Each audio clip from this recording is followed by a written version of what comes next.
안녕하세요. 백세건강 당당 채널입니다. 오늘은 유방암 전조 증세에 대해서 알아보겠습니다. 실제 경험담이니까 모든 분들에게 적용되는 것은 아니고요. 참고하시고 도움되셨으면 좋겠습니다. 저희 백세건강 당당 채널은 건강한 생활을 위한 정보를 전해드립니다. 좋아요, 구독, 알림 설정, 공유까지 모두 무료입니다. 전 2021년 9월 23일 유방암 확정 진단을 받았습니다. 전조 증상 하면 무엇이 떠오르시나요? 전에 없던 멍울, 국가검진, 유방 통증. 가장 병원을 많이 찾는 경우라고 합니다. 대부분 암이 아닌 선종이 많고 점점 자라지 않으면 수술은 하지 않고 지켜보다가 상태에 따라 치료나 시술을 한다고 합니다. 그럼 저는 어떻게 알았을까요? 가슴에 멍울은 제가 수술하기 3개월 전쯤이었던 것 같아요. 그 전에 만질 때는 멍울인가? 전에 있었나? 이런 생각을 하며 시간을 보냈습니다. 2년 전 국가검진 때 석회가 있었어도 혹이나 섬유종 같은 것은 없었어요. 2년 전이라지만 미루다 막바지에 가서 하니까 1년 반 전이죠. 저처럼 미루다 막바지 가서 국가검진 하시는 분 꼭 계시죠? 전 확진 전 3개월 전부터 오른쪽 가슴과 다르게 뭔가 왼쪽 가슴에 잡히는 것 같았습니다. 제가 아침마다 집에서 요가 매트를 깔고 엎드려서 하는 동작을 하면 가슴이 너무 아팠어요. 침대에 엎드리면 안 아픈데 요가 매트에선 아팠어요. 가슴이 늘려서 아픈가? 요가 매트가 얇은가? 다른 사람도 이렇게 아픈가? 이런 생각을 하면서 걱정되기도 했어요. 제가 2021년 51세였는데 주변에 유방암 수술한 사람도 있고 해서 물어봤죠.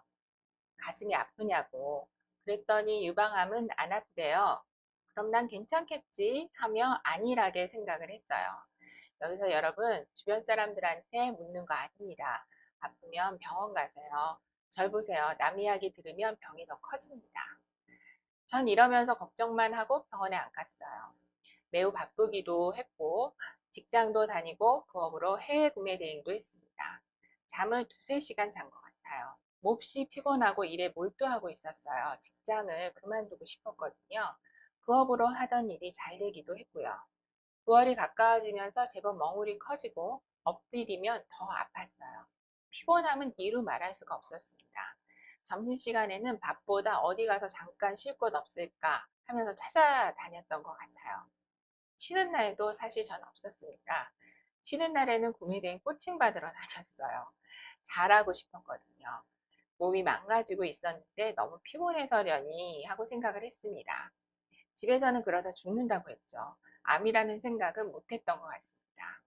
유방 촬영을 해보신 분은 알겠지만 가슴을 이렇게 올려놓고 위아래로 꽉 누르잖아요. 이때 저는 유즙이 나왔습니다. 몰랐는데 간호사 이렇게 닦으면서 원래 유즙이 나오나요? 이렇게 묻더라고요. 아니요, 모르겠는데요. 유즙을 이렇게 짜보신 분 계신가요? 저는 해본 적이 없거든요. 다른 방으로 이동해서 초음파 검사를 했습니다. 아무것도 모르는 무식한 저지만 이상한 걸 알겠더라고요. 초음파 사진을 보는데 작은 올챙이 알 같은 것들이 포도송이처럼 이렇게 모여 있었어요. 선생님이 아무 말 안 하고 진료실 앞에서 기다리세요. 이렇게 한마디만 하시더라고요. 예상은 했지만 어렴풋이 아무런 생각도 못하고 덤덤했던 것 같아요. 올 곳이 왔나 보다 하고요. 진료실에 들어가니까 근처 대학병원으로 예약을 했다. 바로 가셔서 진료받고 치료받으셔야 한다. 전 네 한마디만 하고 택시 타고 대학병원으로 갔습니다. 5시가 거의 다 돼서 도착을 했고 제가 거의 마지막이었던 것 같아요. 원래 예약하고 기다리고 해야 하는데 운이 좋아서인지 아니면 병원에서 예약을 해줘서 그런지 진료실로 들어가서 초음파 보고 마취 크림 바르고 조직 검사도 그 자리에서 바로 했어요. 원래는 5군데에서 조직 검사를 하는데 저는 3군데만 해서 조직 검사를 보냈던 것 같습니다. 너무나도 확실했던 거죠. 조직 검사도 1시간도 안 돼서 나왔어요. 응급으로 넣었거든요. 환자가 없나? 아니면 내가 너무 급한가? 뭐 이런 생각을 했던 것 같아요. 교수님이 조직 검사 결과를 말씀해 주셨는데요. 암 맞고 영상상으로는 가로 7cm, 세로 5cm, 2기에서 3기 정도 될 것 같다고 말씀하셨어요. 정확한 거는 검사와 수술을 해봐야 한다고 했습니다. 그 자리에서 수술 날짜도 바로 잡고 가장 빠른 날 잡아서 수술 자리가 나는 대로 사이에 들어가서 수술을 하게 될 것 같다. 이렇게 말씀을 해주셨습니다. 이쯤에서 제 블로그를 잠깐 보여드릴게요. 블로그에 제가 항암 치료한 거라든가 그런 내용들을 올려놨는데요. 요거는 1차 항암 때 얘기입니다. 1차 항암 때 했던 약이랑 치료제랑 이런 것들을 제가 기록해 놨어요. 요 빨간 약이랑 하얀 약이 항암 치료제입니다. 요 빨간 약은 특히 간호사가 가지고 올 때 까만 봉다리에다 이렇게 싸서 오고 딱 뜯으면 그 봉다리에 해골 무늬가 딱 박혀 있어요. 굉장히 위험한 약이다. 뭐 그런 뜻이겠죠. 요거는 2차 항암 때 이야기예요. 1차 항암하고 한 2주 정도부터 머리카락이 저는 빠지기 시작하더라고요. 다 빠지면 이런 모습이 아니라 머리를 밀어야 이런 모습이 됩니다. 한 10% 정도 남았을 때 저는 밀었던 것 같아요. 남편한테 밀어달라고 했더니 하도 울어서 제가 스스로 밀었습니다. 블로그에 오시면은 이렇게 암 환자도 장애연금을 받을 수 있다라든가 아니면 실업급여라든가 이런 내용도 있으니까 한번 오셔서 둘러보시면 좋으실 것 같아요.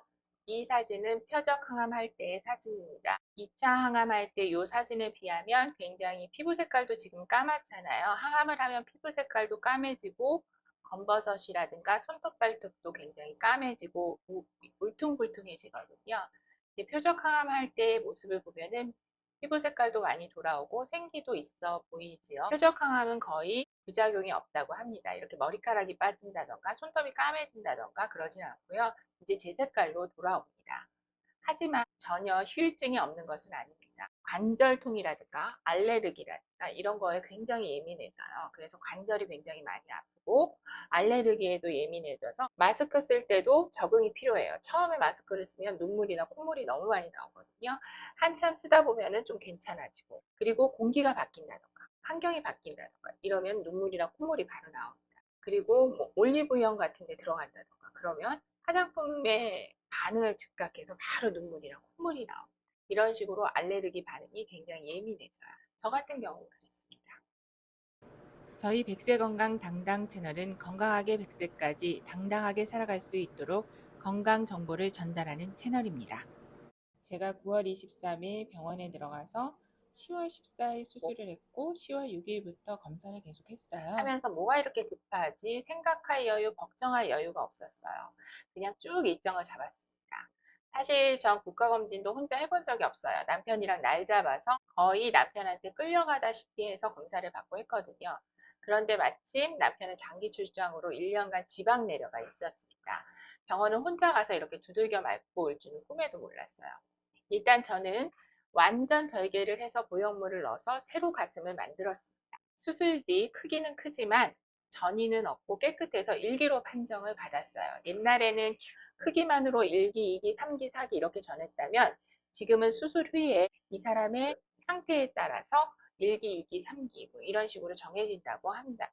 하지만 1기이지만 4번의 항암과 18번의 표적 항암을 하게 되고 1년 6개월간의 치료를 받았습니다. 다음번에는 항암 치료 과정에 대해서도 말씀을 드릴게요. 전 왜 유방암에 걸렸을까요? 멍울이나 유방석회? 물론 이런 것들도 원인이 되긴 하지만 이런 것들이 암으로 발전할 가능성은 별로 없다고 해요. 하지만 전 병력이 좀 있었어요. 2000년도에는 갑상선 항진증을 5년간 앓았고요. 2010년에 재발을 해서 이때는 더 심하게 앓아서 방사선 치료까지 받았습니다. 그리고 2019년 자궁근종과 자궁 안에 안 좋은 소견이 3군데가 발견이 돼서 자궁 적출 수술을 받았습니다. 전부 여성 질환이죠. 여성 질환을 앓았다든가 하면 암에 걸릴 확률이 굉장히 높다고 합니다. 사실 가족력도 이야기하는데요. 유사히 친가나 외가를 통틀어서 암 환자가 하나 둘씩은 있는 경우가 많아서 가족력을 원인으로 뽑는 것은 무리가 있습니다. 가장 큰 원인은 현대인에게는 스트레스와 식습관이라고 하네요. 여성 질환이나 호르몬에 문제가 있으면 지방이 많은 음식은 피하고 가벼운 운동은 주기적으로 해야 한다고 합니다. 사실 이런 건 건강한 사람들도 지켜야 하는 거고요. 유방암은 무서워하지 말고 예방하라고 합니다. 하지만 저는 예방은 검진밖에 없다라고 생각을 하고요. 중년부터 1년마다 검사하는 것이 가장 좋고 국가검진 할 때도 초음파 정도는 추가로 하시는 게 좋아요. 돈만 쓰는 거 아닌가 하고 하시는 분들도 계시는데 그러지 마시고 오히려 돈을 아끼는 방법이니까 추가적으로 초음파 정도는 하시는 게 좋겠습니다. 암에 걸리고 항암 치료하는 것은 드라마나 영화에서 나오는 것처럼 아름답지 않습니다. 암에 관한 영상이나 브이로그를 보시면 굉장히 밝게 진행을 하시잖아요. 저도 사실 밝게 지내려고 노력은 합니다. 하지만 생각하는 것처럼 그렇게 아무렇지도 않거나 쉽지는 않습니다. 지나고 보니까 사람들이 고통이나 이런 것들을 잊어먹어서 그렇지 굉장히 고통스럽고 힘든 과정입니다. 전 지금도 병실에서 밤마다 훌쩍대는 소리가 가끔 들립니다. 암은 무서운 질병이에요. 미리미리 검진받고 후회하는 일이 없었으면 좋겠습니다. 암에 대한 정보도 자주 전해드리도록 하겠습니다. 저희 백세건강 당당 채널은 건강한 생활에 대한 정보를 전해드립니다. 좋아요, 구독, 알림 설정, 공유까지 무료입니다. 건강하세요.